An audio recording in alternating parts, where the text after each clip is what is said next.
Dramatic pause right there. Defense. I mean, we didn't play any defense the two games in Phoenix. And tonight to hold them to 102 on 43 from the field. We shut down the three-point line tonight. That hurt us in game 4.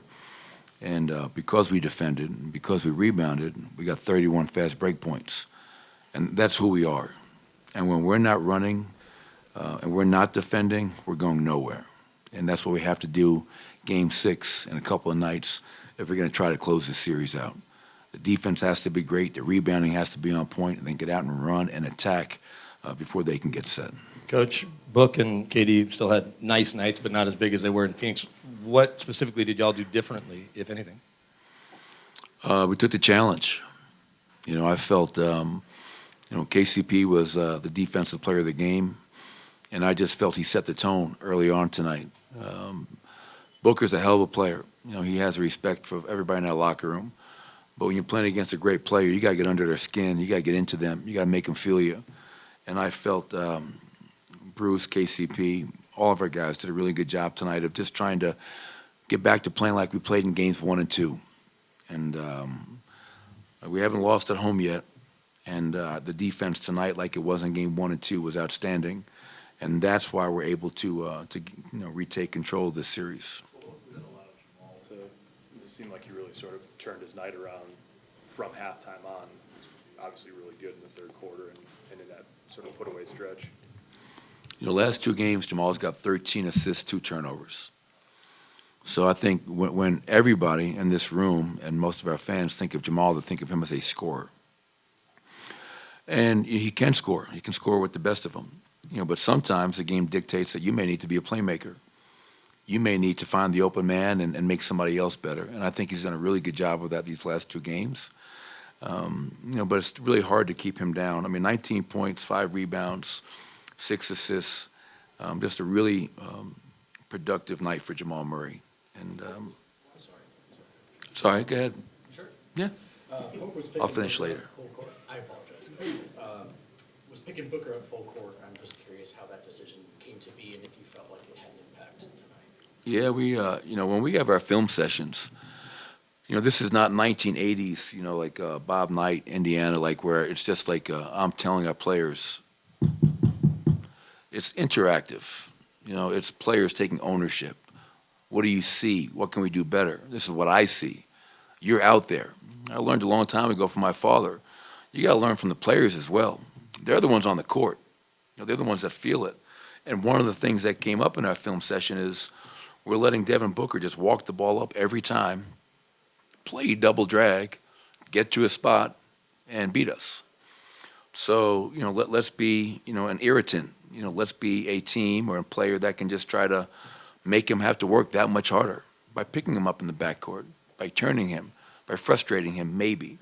It beats the alternative of letting him come down and just score 37 points on 64 from the field, which is what he was shooting coming into tonight. So when you're playing great players, you have to have great player defense, and he definitely deserves that attention. Can you speak on Bruce Brown and him stirring the pot and getting in the Suns huddle there? Well, I thought more than that, that would be just demeaning Bruce's overall impact tonight. I thought Bruce was outstanding, aside from what happened with their impromptu timeout on that sideline. I mean, Bruce Brown in 27 minutes, 25 points, 5 rebounds, 9 of 10 from the foul line, playing downhill, playing to the rim, playing in attack mode. And that's when Bruce is at his best. We met as a staff today, and we were talking about how, we need somebody step up like Lonnie Walker did for the Lakers last night. We need somebody to step up like Landry Shamet did for the Suns in Game 4.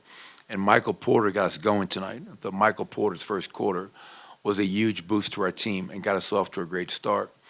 But I felt off the bench, where our bench only gave us 11 points in Game 4, I thought Bruce's productivity and aggression and toughness were much needed. Coach, got the team going with 13 fast break points in that first quarter.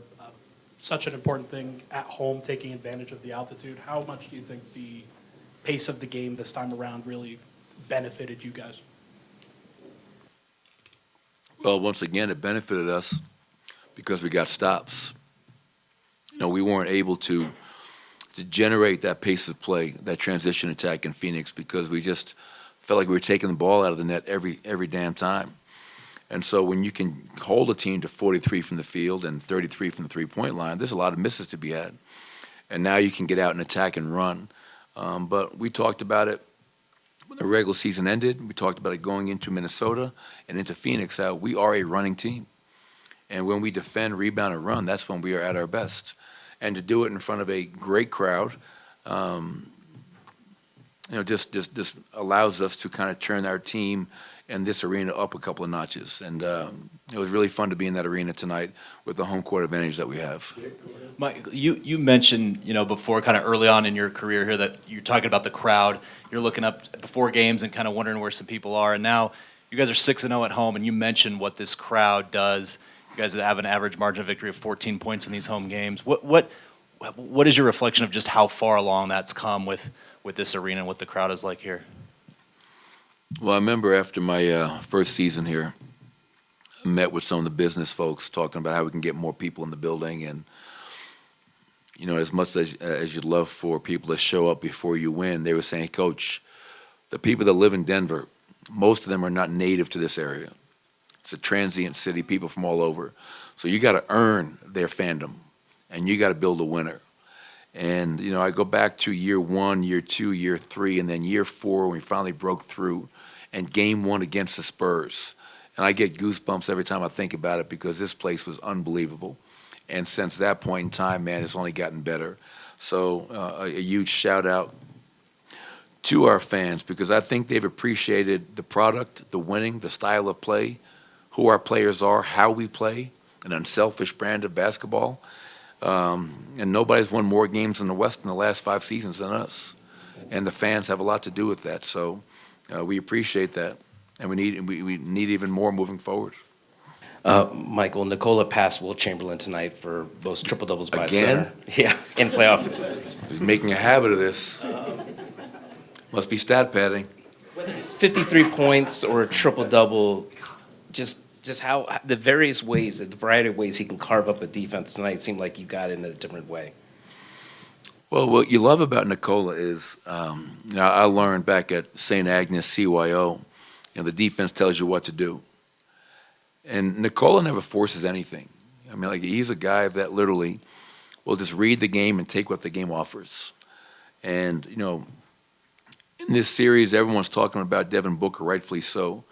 The performances he's put on in the first round against the Clippers and against us, they've been, just spectacular. But I think sometimes we maybe take Nikola Jokic for granted because what he is doing is just incredible. Every single night, as you mentioned, I think now he has, 10 triple-doubles in the playoffs, passing Will Chamberlain, who had 9, 29 points, 12 rebounds, 13 assists, 2 blocks, 1 steal, and he makes everyone around him better.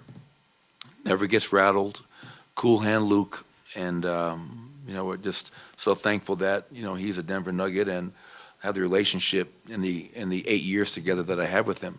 It's been a really fun ride with him. Last one, kids. Close it out. Thank you. Not only how Joker sees the game, but how he sees life. Before the game, he flips the ball to Ishby and gives him a hug. What's that say about him? He's trying to get his 25 G's back. He ain't no dummy. No, it's funny because you guys see Nikola, but I've been around him for 8 years in so many different settings. And when he lets his hair down, he's a really funny, goofy guy. And he has a sense of humor. He has a personality. So I think he's just making light of a situation that was way overblown. I think the NBA handled it the right way. And I give their owner, Matt Ishbia, a lot of credit when he came out after the game and said, listen, I don't want anybody to be fined. Let's let the players decide this on the court. So kudos to him for that. That's big time. But, yeah, I think it just speaks to Nikola's personality and being a little bit of a smartass, which I can appreciate. See you.